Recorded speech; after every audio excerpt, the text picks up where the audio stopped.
Pasta 1. Faixa 1. Parte 1. Os hábitos dos indivíduos. 1. O loop do hábito. Como os hábitos funcionam. 1. No outono de 1993, um homem que mudaria radicalmente muito do que pensamos sobre os hábitos entrou num laboratório em San Diego para uma consulta previamente marcada. Era um senhor idoso, pouco mais de 1,80 m de altura, bem alinhado numa camisa azul de botão. Seus cabelos brancos espessos teriam causado inveja em muitos reencontros de 50 anos de formatura.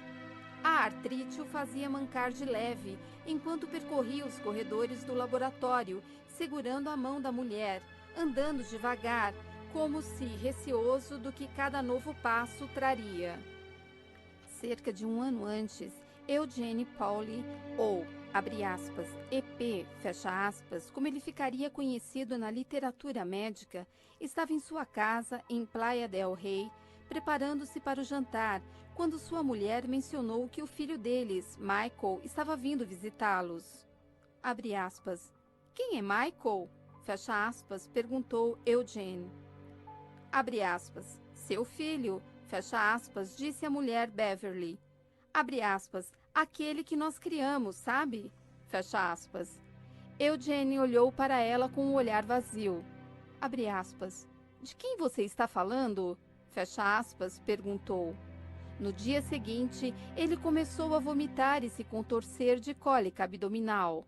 Dentro de 24 horas, sua desidratação estava tão grave que Beverly, em pânico, o levou ao pronto-socorro. Sua temperatura começou a subir, atingindo 40 graus enquanto ele transpirava, formando uma mancha amarela de suor nos lençóis do hospital. Ele ficou delirante, depois violento, gritando e empurrando quando as enfermeiras tentavam dar uma injeção intravenosa em seu braço. Só depois de sedá-lo é que um médico conseguiu cravar uma agulha comprida entre duas vértebras da base de sua coluna e extrair umas poucas gotas de líquido cefalorraquidiano. O médico que realizou o procedimento percebeu na mesma hora que havia um problema. O fluido ao redor do cérebro e dos nervos espinhais é uma barreira contra infecções e ferimentos. Em indivíduos saudáveis, ele é translúcido e corre rapidamente, movendo-se num fluxo quase sedoso através de uma agulha. A amostra da coluna de Eugene era turva e pingava devagar, como se estivesse cheia de sujeira microscópica. Quando os resultados voltaram do laboratório, os médicos de Eugene descobriram por que ele estava doente. Estava sofrendo de encefalite viral, uma doença relativamente comum que causa feridas, bolhas e infecções leves na pele. Em casos raros, no entanto, o vírus pode traçar um caminho até o cérebro, provocando lesões catastróficas conforme devora as delicadas dobras de tecido onde nossos pensamentos, sonhos e, de acordo com alguns, nossas almas residem. Os médicos de Eugene disseram a Beverly que não havia nada que eles pudessem fazer para reverter o estrago já feito. Porém, uma grande dose de medicamentos antivirais talvez evitasse que o vírus se espalhasse. Eugene entrou em coma e durante 10 dias esteve à beira da morte. Aos poucos, conforme as drogas foram combatendo a doença, sua febre baixou e o vírus desapareceu. Quando ele finalmente acordou, estava fraco e desorientado e não conseguia engolir direito. Não conseguia formar frases e às vezes ficava ofegante, como se tivesse esquecido momentaneamente como se respira. Mas ele estava vivo.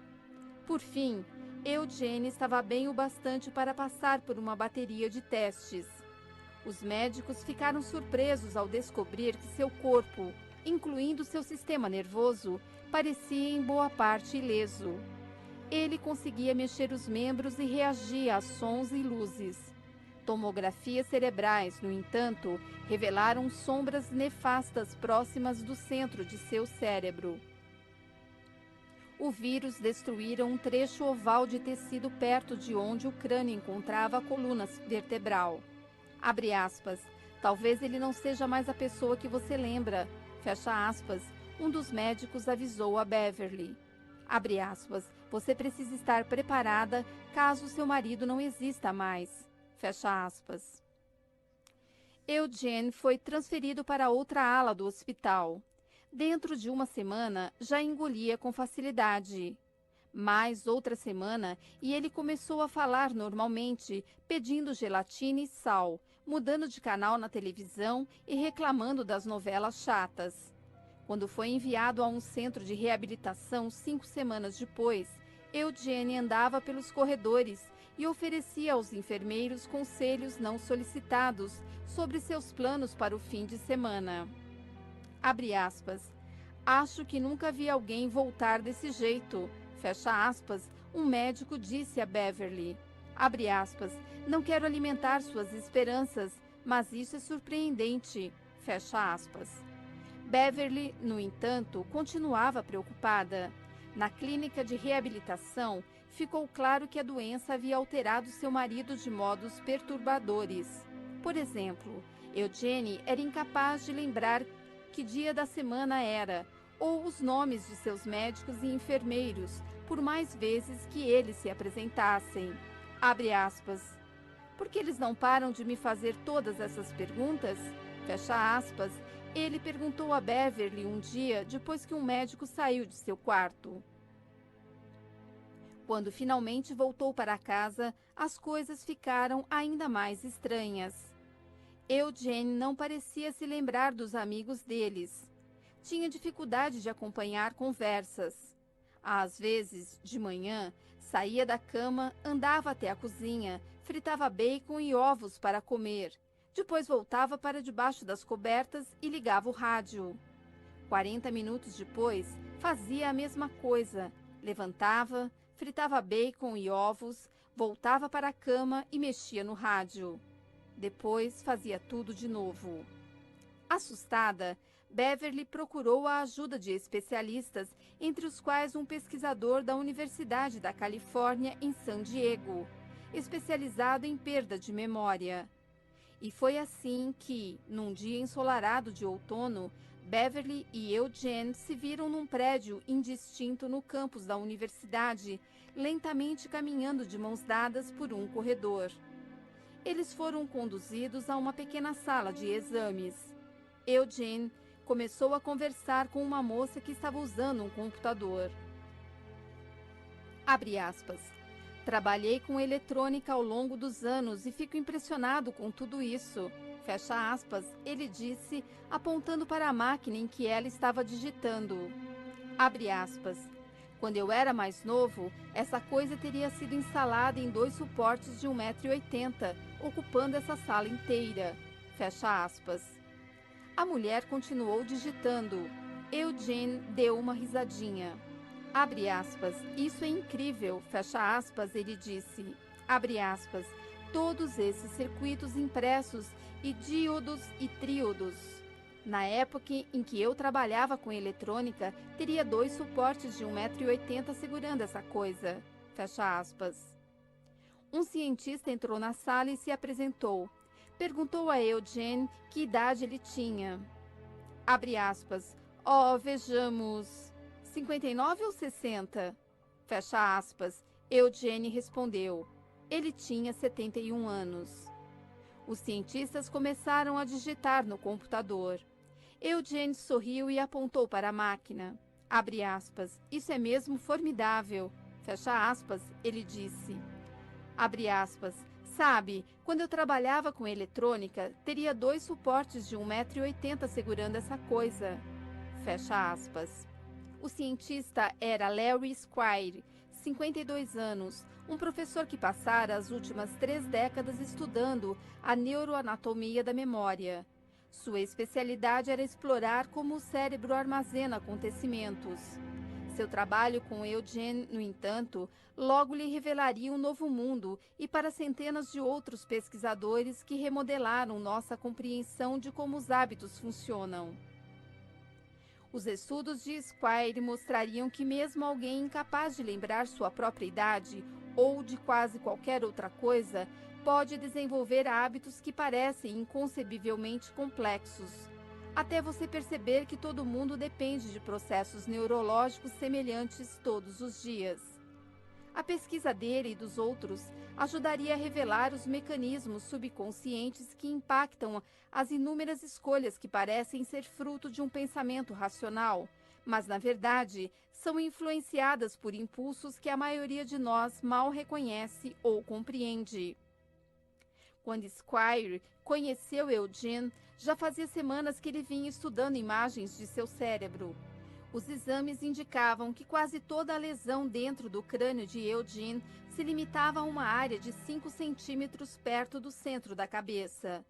O vírus destruíra quase inteiramente seu lobo temporal medial, uma faixa de células que os cientistas suspeitavam ser responsável por todo tipo de tarefa cognitiva, tais como a lembrança do passado e a regulação de algumas emoções. A totalidade da destruição não surpreendeu Squire. A encefalite viral consome tecido com uma precisão cruel, quase cirúrgica. O que o deixou chocado era como as imagens pareciam familiares. 30 anos antes, quando era doutorando no MIT, Squire trabalhara junto com um grupo que estudava um homem conhecido como, abre aspas, HM, fecha aspas, um dos pacientes mais famosos da história da medicina. Quando HM, seu nome verdadeiro era Henry Molaison, mas os cientistas protegeram sua identidade ao longo de toda sua vida, tinha 7 anos, foi atropelado por uma bicicleta e caiu, batendo a cabeça com força. Logo em seguida, passou a ter ataques epiléticos e começou a desmaiar. Aos 16 anos, teve sua primeira crise tônico-clônica, o tipo de convulsão que afeta o cérebro inteiro. Em pouco tempo, ele estava perdendo a consciência até 10 vezes por dia. Quando completou 27 anos, HM estava desesperado.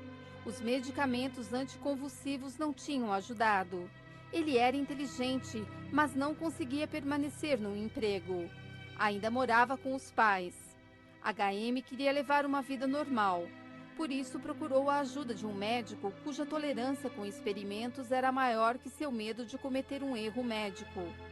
Estudos haviam sugerido que uma área do cérebro chamada hipocampo talvez exercesse um papel nos ataques epiléticos.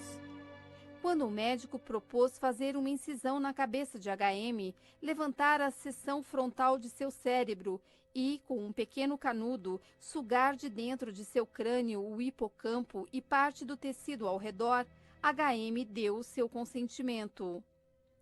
A cirurgia aconteceu em 1953 e, quando HM se recuperou, seus ataques epiléticos diminuíram. Quase de imediato, no entanto, ficou claro que seu cérebro tinha sido alterado radicalmente. HM sabia seu nome e que sua mãe era irlandesa. Lembrava da queda da Bolsa de 1929 e de noticiários sobre a invasão da Normandia.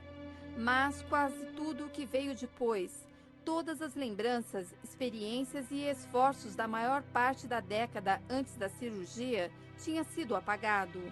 Quando um médico começou a testar a memória de HM, mostrando-lhe cartas de baralho e listas de números, ele descobriu que HM era incapaz de reter qualquer informação nova por mais de uns 20 segundos.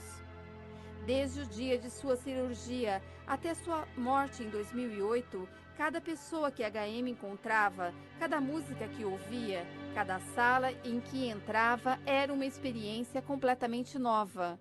Seu cérebro tinha congelado no tempo. Todo dia, ele ficava perplexo com o fato de que alguém podia mudar o canal de televisão apontando um retângulo preto de plástico para a tela. Ele se apresentava repetidamente para os médicos e enfermeiras, dezenas de vezes por dia. Abre aspas, eu adorava aprender sobre HM, pois a memória parecia um jeito tão palpável e instigante de estudar o cérebro. Fecha aspas, Squire me disse. Abre aspas. Cresci em Ohio e ainda lembro, na primeira série, da minha professora distribuindo gizes de cera para todo mundo e comecei a misturar todas as cores para ver se ia dar preto. Por que guardei essa memória, mas não consigo lembrar o rosto da professora? Por que meu cérebro decide que uma memória é mais importante que outra? Quando Squire recebeu as imagens do cérebro de Eugene, ficou espantado com a semelhança entre aquele cérebro e o de HM. Havia pedaços vazios, do tamanho de nozes, no meio da cabeça de ambos.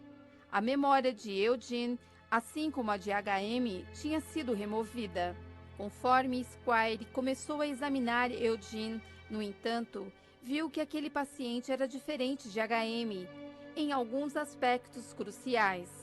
Enquanto quase todo mundo percebia, minutos após conhecer HM, que havia alguma coisa muito estranha, Eugene conseguia travar conversas e realizar tarefas que não alertariam um observador casual de que havia algo errado. Os efeitos da cirurgia de HM tinham sido tão debilitantes que ele passou o resto da vida internado. Eugene, por outro lado, morava em casa com a mulher. HM não conseguia travar conversas de verdade. Já Eugene tinha a habilidade impressionante de conduzir quase qualquer diálogo para um tema que ele ficasse à vontade para discutir longamente, tal como satélites. Ele trabalhara como técnico para uma empresa aeroespacial ou as condições climáticas. Squire começou a examinar Eugene perguntando a ele sobre sua juventude. Eugene falou da cidade onde crescera no centro da Califórnia, do tempo que servira na marinha mercante, de uma viagem que fizera à Austrália quando era jovem. Lembrava da maior parte dos acontecimentos de sua vida que tinham se passado antes de cerca de 1960. Quando Squire perguntava sobre décadas posteriores, Eugene, educadamente, mudava de assunto e dizia que tinha dificuldade de lembrar de alguns acontecimentos recentes.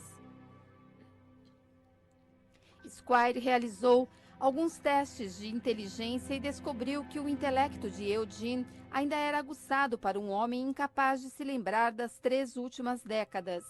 Além disso, ele ainda tinha todos os hábitos que adquirira na juventude.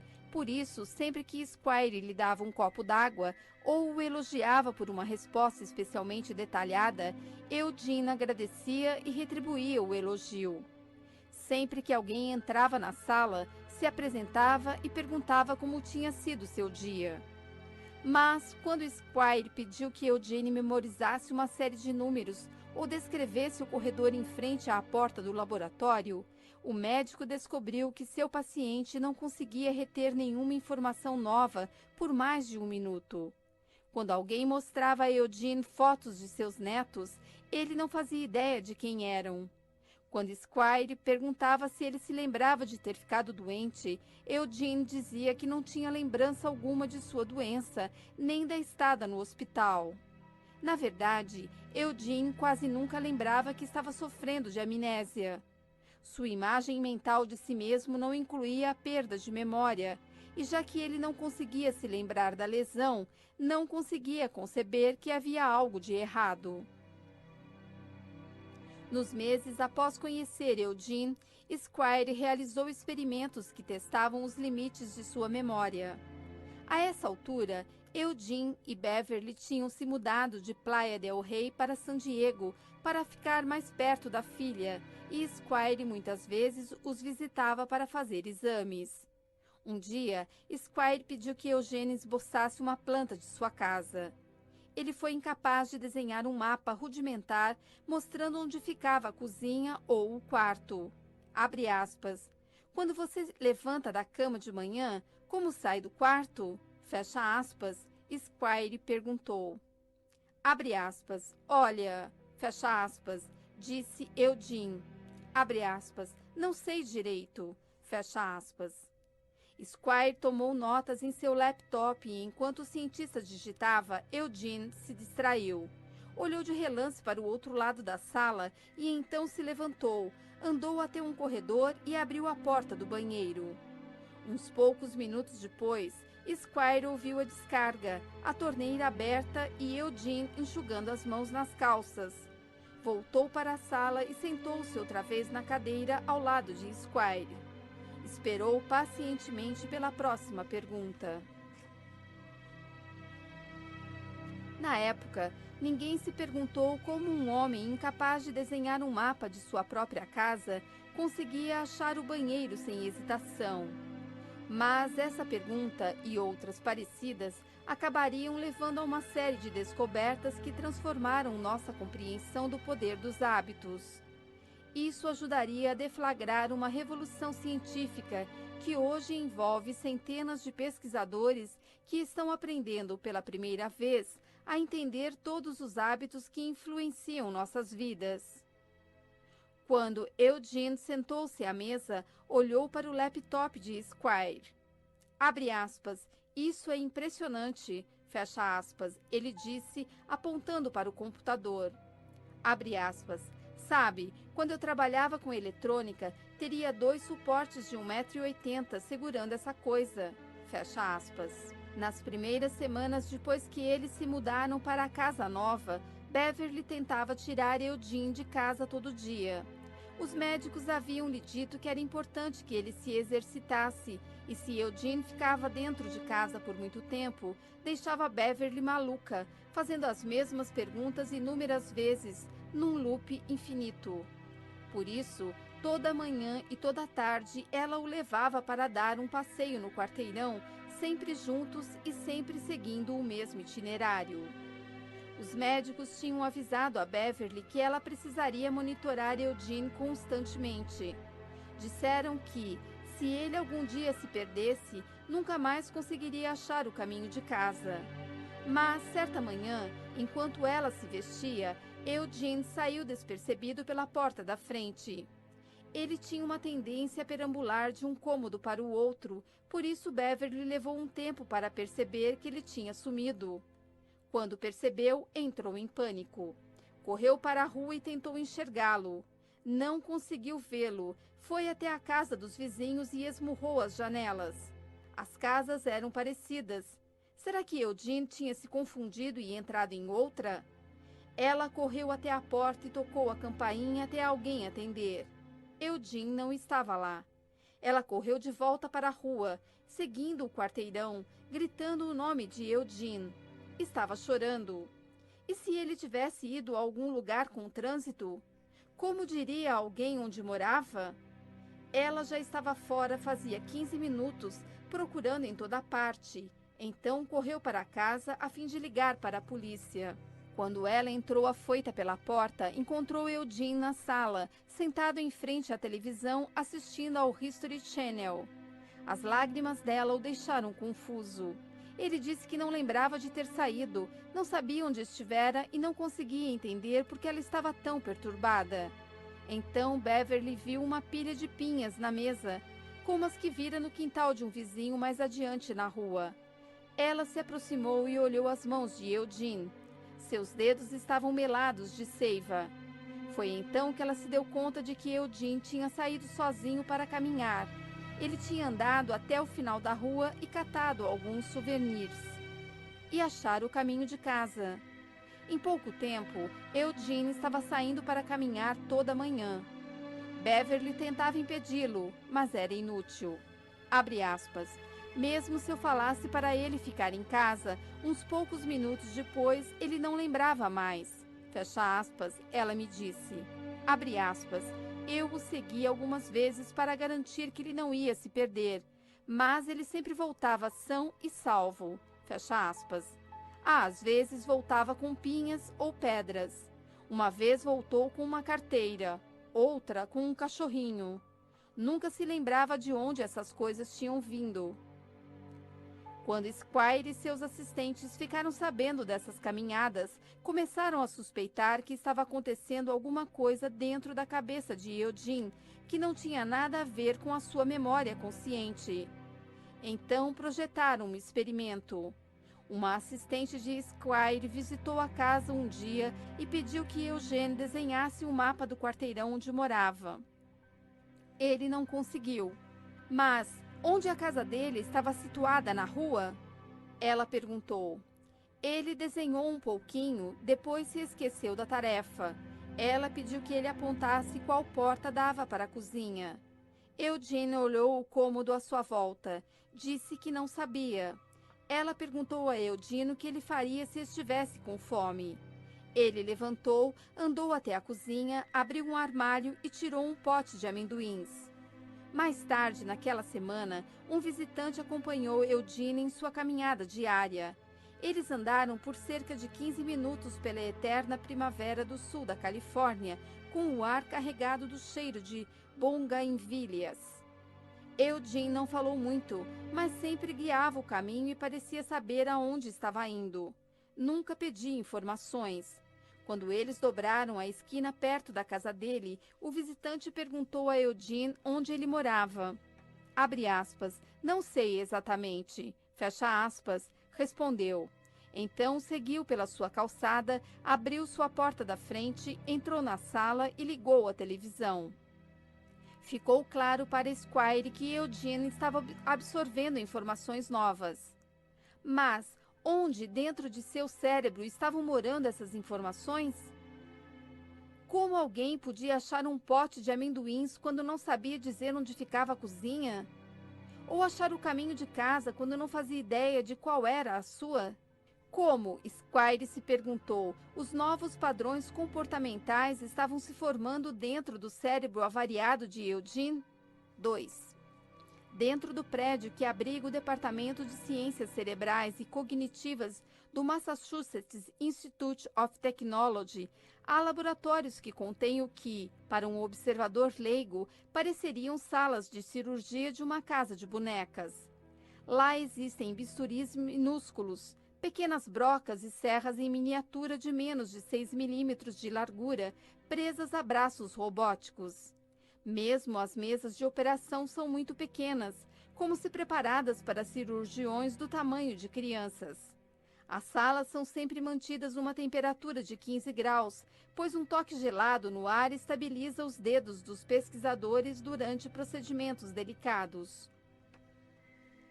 Dentro desses laboratórios, os neurologistas abrem os crânios de ratos anestesiados, implantando sensores minúsculos capazes de registrar as menores alterações dentro de seus cérebros.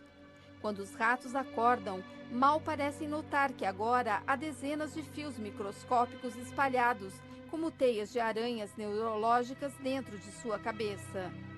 Esses laboratórios tornaram-se o epicentro de uma revolução silenciosa na ciência da formação de hábitos, e os experimentos realizados aqui explicam como Eugene, assim como você, eu e todo mundo, desenvolveu os comportamentos necessários para sobreviver a cada dia.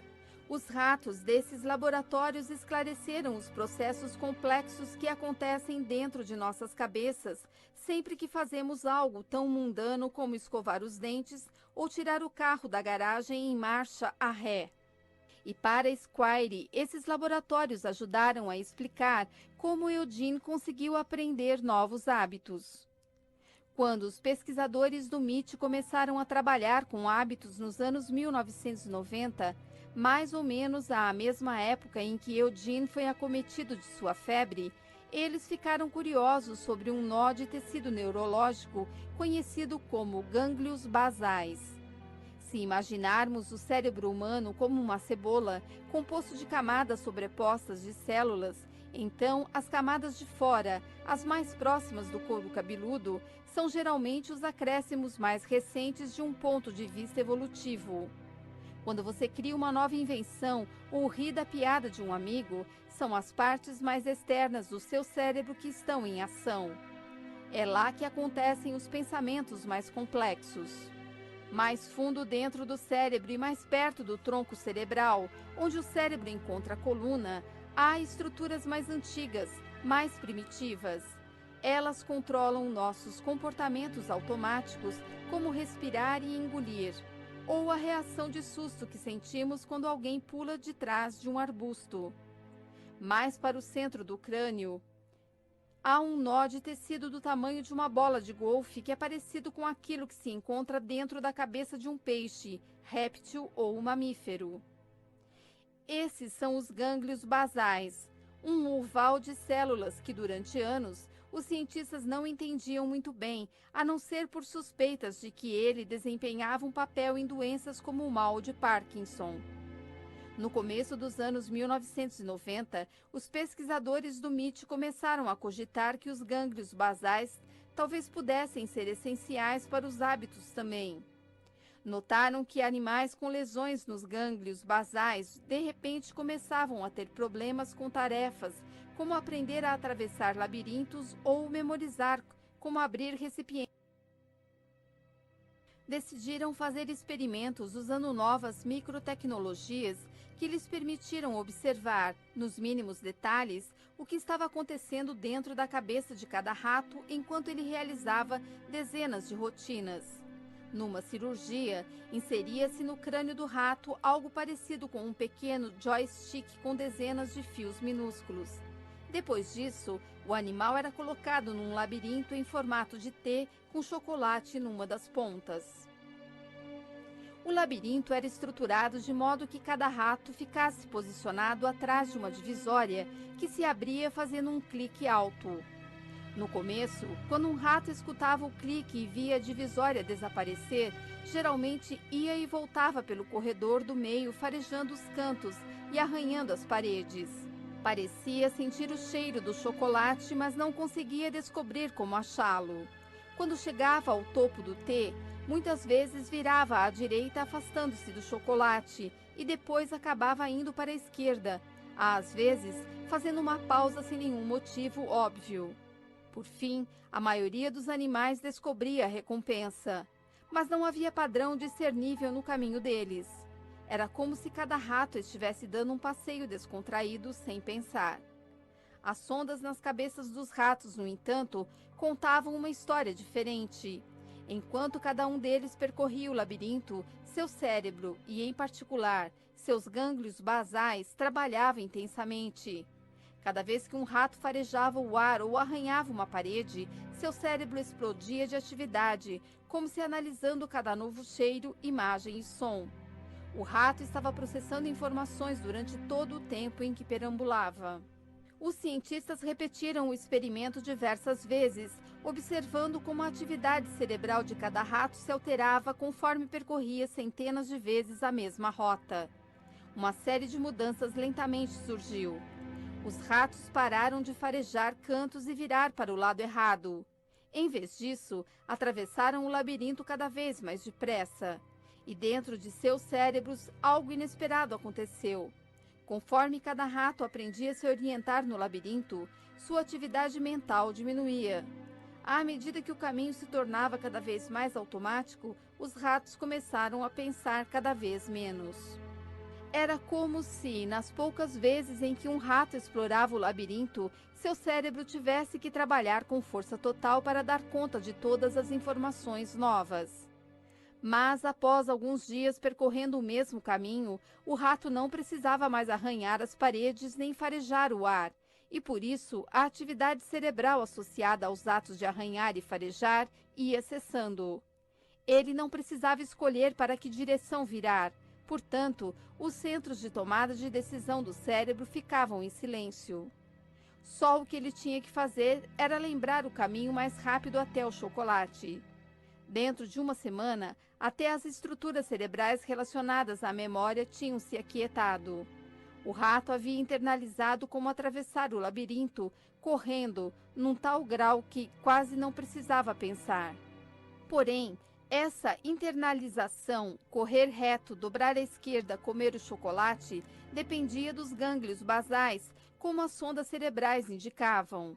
Essa minúscula e primitiva estrutura neurológica parecia assumir o comando conforme o rato corria cada vez mais depressa e seu cérebro trabalhava cada vez menos. Os gânglios basais eram essenciais para recordar padrões e agir com base neles. Os gânglios basais, em outras palavras, armazenavam hábitos mesmo enquanto o resto do cérebro adormecia. Para observar essa capacidade cerebral, considere este gráfico que mostra a atividade dentro do crânio de um rato quando ele se depara com o labirinto pela primeira vez. Inicialmente, o cérebro está trabalhando duro o tempo todo. Depois de uma semana, quando o caminho fica conhecido e a corrida se torna um hábito, o cérebro do rato se acalma enquanto ele percorre o labirinto. Este processo, em que o cérebro converte uma sequência de ações numa rotina automática, é conhecido como, abre aspas, chunking, fecha aspas, abre parênteses, agrupamento, fecha parênteses, e está na raiz de como os hábitos se formam. Há dezenas, se não centenas, de blocos, abre parênteses, chunks, fecha parênteses, comportamentais dos quais dependemos todos os dias. Alguns são simples, você automaticamente põe pasta de dente na escova antes de colocá-la na boca. Alguns tais, como se vestir ou preparar o almoço das crianças, são um pouco mais complexos. Outros são tão complicados que é espantoso pensar que um pequeno pedaço de tecido que evoluiu há milhões de anos possa chegar a transformá-los em hábitos. Pensemos no ato de tirar o carro da garagem em marcha ré. Quando você aprendeu a dirigir, fazer isso exigia uma grande dose de concentração e por um bom motivo. A tarefa envolve abrir a garagem, destrancar a porta do carro, ajustar o banco, inserir a chave na ignição, girá-la em sentido horário, mexer nos retrovisores e conferir se não há obstáculos, colocar o pé no freio, engatar a marcha ré, tirar o pé do freio. Estimar mentalmente a distância entre a garagem e a rua enquanto você mantém as rodas alinhadas e observa o trânsito no sentido contrário. Calcular como as imagens refletidas nos espelhos se traduzem em distâncias reais entre o para-choque, as latas de lixo e as cercas. Tudo isso enquanto você aplica uma leve pressão ao acelerador e o freio e, muito provavelmente, pede ao passageiro que, por favor, pare de mexer no rádio. Hoje em dia, no entanto, você faz tudo isso cada vez que sai para a rua, quase sem pensar. A rotina acontece por hábito. Milhões de pessoas executam esse intrincado balé toda manhã, sem pensar, pois, assim que sacamos as chaves do carro, nossos gânglios basais entram em ação, identificando o hábito que armazenamos em nosso cérebro referente a tirar um carro para a rua em marcha ré. Uma vez que esse hábito começa a se desenrolar, nossa massa cinzenta está livre para ficar em silêncio ou dar sequência a outros pensamentos. E é por isso que temos capacidade mental suficiente para perceber que o Jimmy esqueceu a lancheira dentro de casa. Os hábitos, dizem os cientistas, surgem porque o cérebro está o tempo todo procurando maneiras de poupar esforço. Se deixado por conta própria, o cérebro tentará transformar quase qualquer rotina num hábito, pois os hábitos permitem que nossas mentes desacelerem com mais frequência. Este instinto de poupar esforço é uma enorme vantagem. Um cérebro eficiente exige menos espaço, o que permite uma cabeça menor, tornando o parto mais fácil e, portanto, causando menos mortes de bebês e de mães.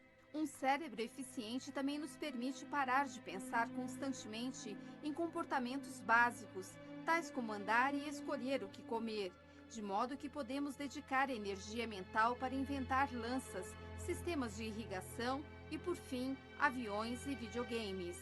Mas preservar o esforço mental é uma questão complicada, pois se nossos cérebros desligam no momento errado, talvez deixemos de notar algo importante, como um predador escondido nos arbustos ou um carro em alta velocidade enquanto saímos para a rua.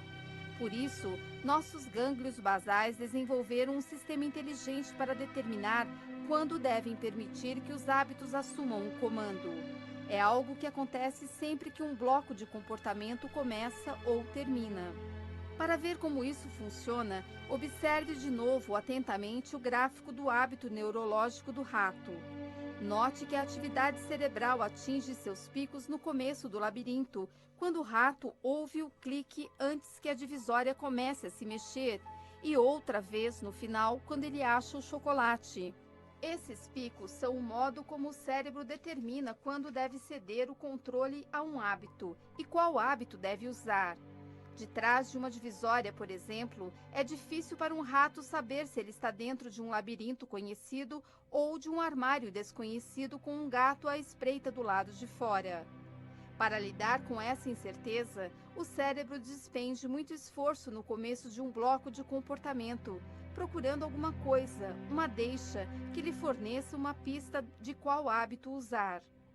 De trás de uma divisória, se um rato ouve um clique, ele sabe que deve usar o hábito do labirinto. Se ouve um miado, escolhe um padrão diferente. Ao final da atividade, quando a recompensa aparece, o cérebro desperta e confere se tudo correu como esperado. Esse processo dentro dos nossos cérebros é um loop de 3 estágios. Primeiro, há uma deixa, um estímulo que manda seu cérebro entrar em modo automático e indica qual hábito ele deve usar. Depois, há a rotina, que pode ser física, mental ou emocional. Finalmente, há uma recompensa, que ajuda seu cérebro a saber se vale a pena memorizar este loop específico para o futuro. Ao longo do tempo, este loop deixa rotina, recompensa se torna cada vez mais automático. A deixa e a recompensa vão se entrelaçando até que surja um poderoso senso de antecipação e desejo. Por fim, seja num laboratório gelado do MIT ou na garagem da sua casa, um hábito nasce. Os hábitos não são inevitáveis. Como explicam os 2 capítulos seguintes, eles podem ser ignorados, alterados ou substituídos. Mas a descoberta do loop do hábito é tão importante porque revela uma verdade básica. Quando um hábito surge, o cérebro para de participar totalmente da tomada de decisões. Ele para de fazer tanto esforço ou desvia o foco para outras tarefas. A não ser que você deliberadamente lute contra um hábito que encontre novas rotinas, o padrão irá se desenrolar automaticamente. No entanto, apenas entender como os hábitos funcionam, aprender a estrutura do loop do hábito, já os torna mais fáceis de controlar. Assim que você divide um hábito em seus componentes, está apto a brincar com as engrenagens. Abre aspas. Fizemos experimentos em que treinamos ratos para atravessar um labirinto até que virasse um hábito, e depois eliminamos o hábito mudando a localização da recompensa. Fecha aspas, me disse Anne Graybiel, uma cientista do MIT que supervisionou muitos dos experimentos com os gânglios basais. Abre aspas. Então um dia colocamos a recompensa no lugar antigo, soltamos o rato e aí está. O velho hábito ressurge imediatamente. Os hábitos nunca desaparecem de fato. Estão codificados nas estruturas do nosso cérebro e essa é uma enorme vantagem para nós, pois seria terrível se tivéssemos que reaprender a dirigir depois de cada viagem de férias. O problema é que nosso cérebro não sabe a diferença entre os hábitos ruins e os bons, e por isso, se você tem um hábito ruim, ele está sempre ali à espreita, esperando as deixas e recompensas certas. Fecha aspas. Isso explica porque é tão difícil criar o hábito de fazer exercícios, por exemplo, ou de mudar nossa alimentação. Uma vez que adquirimos uma rotina de sentar no sofá em vez de sair para correr, ou de fazer um lanchinho sempre que passamos por uma caixa de donuts, esses padrões continuam para sempre dentro das nossas cabeças. Segundo a mesma regra, no entanto, se aprendermos a criar novas rotinas neurológicas que sejam mais poderosas que esses comportamentos, se assumirmos o controle do loop do hábito, podemos forçar essas tendências nocivas a ficar em segundo plano, assim como fez Liza Allen após sua viagem ao Cairo. Estudos demonstraram que uma vez que alguém cria um novo padrão, sair para correr ou ignorar os donuts se torna tão automático quanto qualquer outro hábito. Sem os loops dos hábitos, nossos cérebros entrariam em pane, sobrecarregados com as minúcias da vida cotidiana. Pessoas cujos gânglios basais são prejudicados por lesões ou doenças, muitas vezes ficam mentalmente paralisadas. Têm dificuldade de realizar atividades básicas, como abrir uma porta ou decidir o que comer. Perdem a capacidade de ignorar detalhes insignificantes. Um estudo, por exemplo, descobriu que pacientes com lesões nos gânglios basais eram incapazes de reconhecer expressões faciais, inclusive medo e nojo, porque nunca sabiam direito em qual parte do rosto deviam se focar. Sem os gânglios basais, perdemos acesso a centenas de hábitos de que dependemos todos os dias. Você parou hoje de manhã para decidir se amarrava o sapato esquerdo ou o direito primeiro? Teve problemas para decidir se devia escovar os dentes antes ou depois de tomar banho? É claro que não. Essas decisões são habituais, não exigem esforço. Contanto que seus gânglios basais estejam intactos e as deixas continuem constantes, os comportamentos acontecerão sem pensar. Abre parênteses. Se bem que, quando você sai de férias, talvez se vista de maneiras diferentes ou escove os dentes num outro momento da rotina matinal sem perceber. Fecha parênteses. Ao mesmo tempo, no entanto, a dependência do cérebro de rotinas automáticas pode ser perigosa. Muitas vezes, os hábitos são tanto uma maldição quanto um benefício. Pense no caso de Eugene, por exemplo. Os hábitos lhe deram sua vida de volta depois que ele perdeu a memória. E então, levaram tudo em... Faixa 6. 2. O cérebro ansioso. Como criar novos hábitos. 1. Um dia, no começo da década de 1900, um bem-sucedido executivo americano chamado Claude C. Hopkins foi abordado por um velho amigo com uma nova ideia comercial. O amigo explicou que descobrira um produto incrível que ele estava convencido de que seria um sucesso. Era uma pasta de dente, uma preparação mentolada e espumante que ele chamava de, abre aspas, Pepsodent, fecha aspas. Havia alguns investidores duvidosos envolvidos. Um deles tinha uma série de negócios agrários fracassados. Outro, segundo os boatos, estava ligado à máfia. Mas o amigo prometeu que aquele empreendimento seria gigantesco. Isso, é claro, se Hopkins consentisse em ajudar a criar uma campanha de promoção nacional. Hopkins, na época, estava no topo de uma indústria em rápida expansão que mal existia umas poucas décadas antes: a publicidade. Ele era o homem que convencera os americanos a comprar cerveja e Schlitz, alardeando que a empresa limpava suas garrafas, abre aspas, com vapor vivo, fecha aspas, enquanto deixava de mencionar que todas as outras empresas usavam exatamente o mesmo método. Ele seduzira milhões de mulheres a comprar sabonete Palmolive, afirmando que Cleópatra se banhara com ele, apesar dos protestos veementes de historiadores indignados. Ele tornara o cereal matinal Puffed Wheat famoso, dizendo que era, abre aspas, disparado com armas, fecha aspas, até que os grãos inchassem, abre aspas, até 8 vezes o tamanho normal, fecha aspas. Ele transformara dezenas de produtos antes desconhecidos: a aveia Quaker, os pneus Goodyear, a, abre aspas, vassoura mágica, fecha aspas, Bissell, o porco com feijão da Van Camp, em nomes comuns em todos os lares. E nesse processo, ficara tão rico que sua autobiografia, o best-seller My Life in Advertising, abre parênteses, minha vida na publicidade, fecha parênteses, dedicava longas passagens às dificuldades para gastar tanto dinheiro.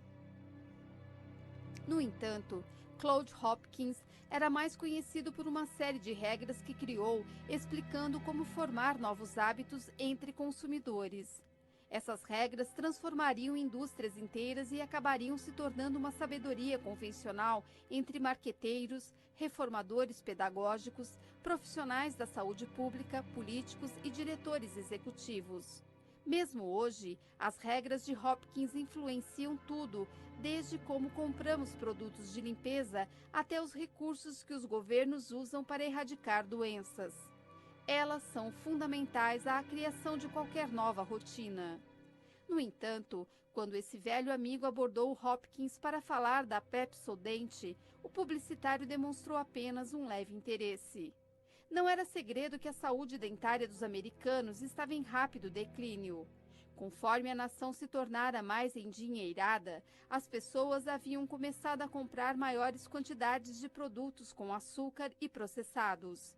Quando o governo passou a recrutar homens para a Primeira Guerra Mundial, tantos recrutas tinham dentes podres que os oficiais diziam que a má higiene dentária era um risco para a segurança nacional. No entanto, como Hopkins sabia, vender pasta de dente era um suicídio financeiro. Já havia um exército de vendedores de porta em porta oferecendo duvidosos pós e elixires dentais, a maioria deles à beira da falência. O problema era que quase ninguém comprava pasta de dente porque, apesar dos problemas dentários da nação, quase ninguém escovava os dentes. Por isso, Hopkins refletiu um pouco sobre a proposta do amigo e então a recusou. Disse que continuaria com os sabonetes e cereais. Abre aspas. Não vi um jeito de educar os leigos sobre as teorias técnicas da pasta de dente. Fecha aspas, explicou Hopkins em sua autobiografia. O amigo, no entanto, foi persistente. Voltou inúmeras vezes apelando para o considerável ego de Hopkins, até que, por fim, o publicitário acabou cedendo. Abre aspas, finalmente concordei em realizar a campanha se ele me desse uma opção de 6 meses num bloco de ações. Fecha aspas, escreveu Hopkins. O amigo concordou. Seria a decisão financeira mais sábia da vida de Hopkins. 5 anos após firmada essa parceria, Hopkins transformou a Pepsodent num dos produtos mais conhecidos do mundo e, nesse processo, ajudou a criar o hábito de se escovar os dentes, que se alastrou pelos Estados Unidos numa velocidade estonteante. Em pouco tempo, todo mundo, de Shirley Temple a Clark Gable, estava se vangloriando de seu, abre aspas, sorriso Pepsodent, fecha aspas.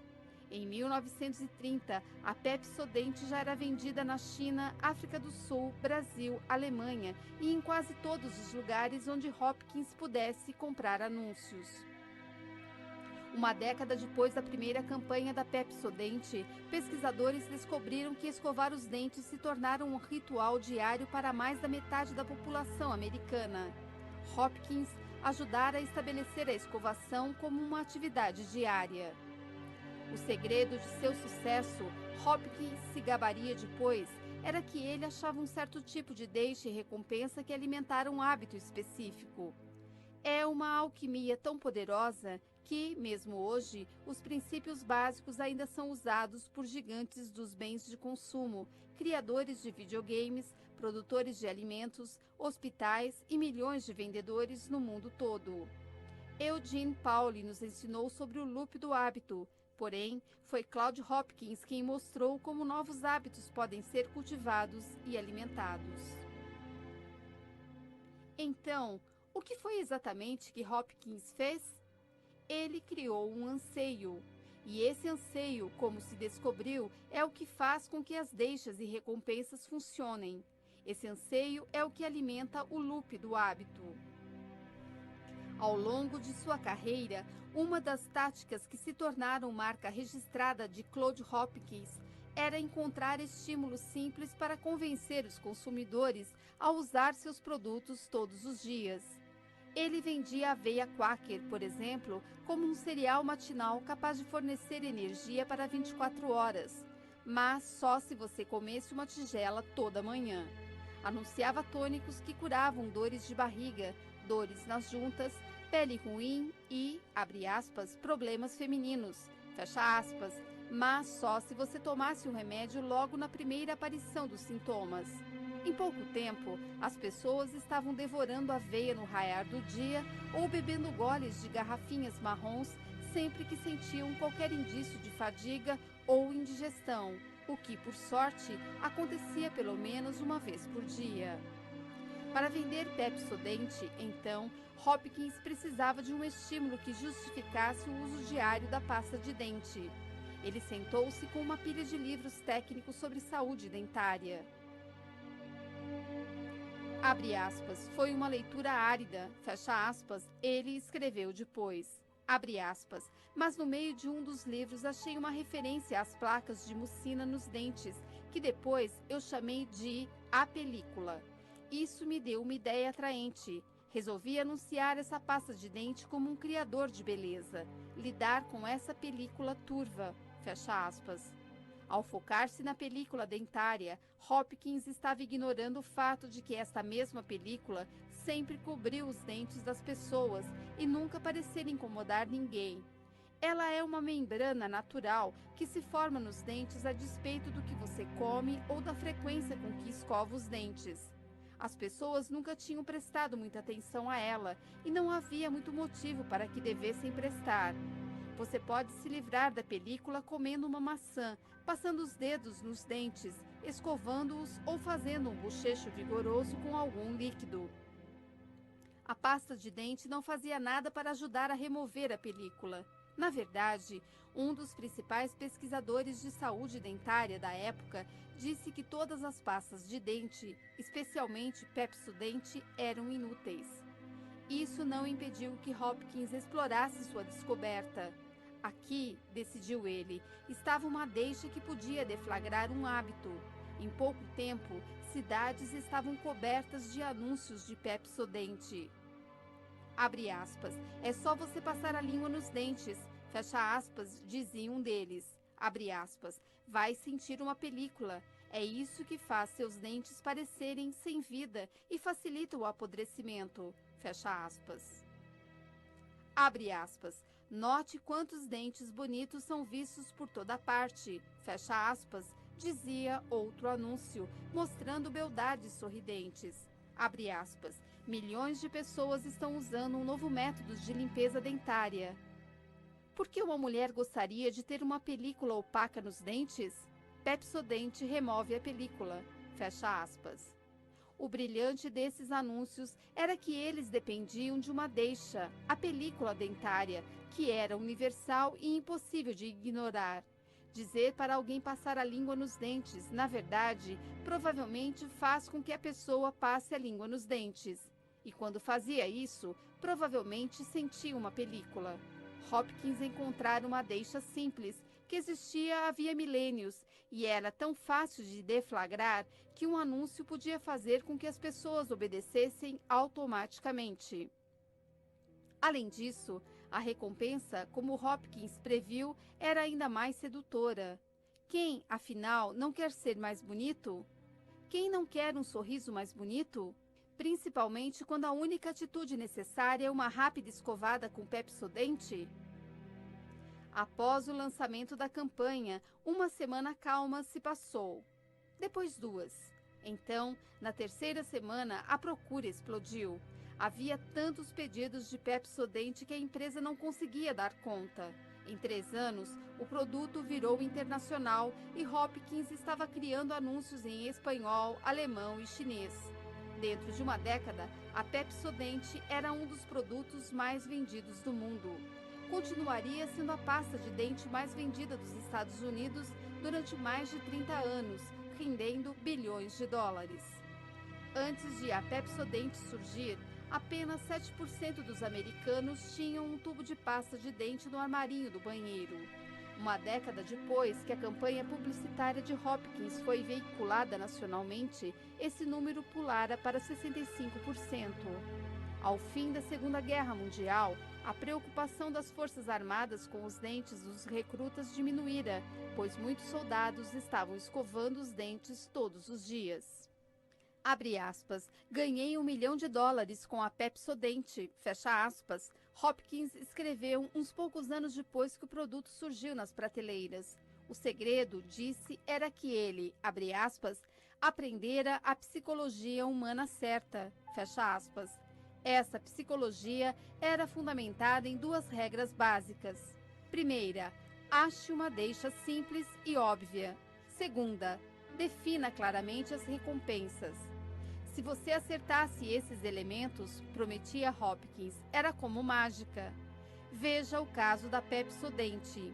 Ele identificara uma deixa, a película dentária, e uma recompensa, dentes bonitos, que tinham convencido milhões de pessoas a começar a praticar um ritual diário. Mesmo hoje, as regras de Hopkins são um ingrediente essencial dos livros de marketing e a base de milhões de campanhas publicitárias. E estes mesmos princípios já foram usados para criar milhares de outros hábitos, muitas vezes sem que as pessoas se dessem conta de como estão seguindo de perto a fórmula de Hopkins. Estudos sobre pessoas que conseguiram instaurar novas rotinas de exercícios, por exemplo, mostram que é mais provável elas se manterem fiéis a um plano de exercícios se escolherem uma deixa específica, tal como correr assim que chegam do trabalho, e uma recompensa clara, como uma cerveja ou uma noite de TV sem culpa. Pesquisas sobre dietas dizem que criar novos hábitos alimentares exige uma deixa pré-definida, como planejar os cardápios com antecedência, e recompensas simples para aqueles que persistem em suas intenções. Abre aspas, chegou o momento em que a publicidade nas mãos de alguns atingiu o status de uma ciência, fecha aspas, escreveu Hopkins. Abre aspas, a publicidade antigamente, um negócio arriscado, tornou-se assim, sob uma direção competente, um dos empreendimentos comerciais mais seguros, fecha aspas.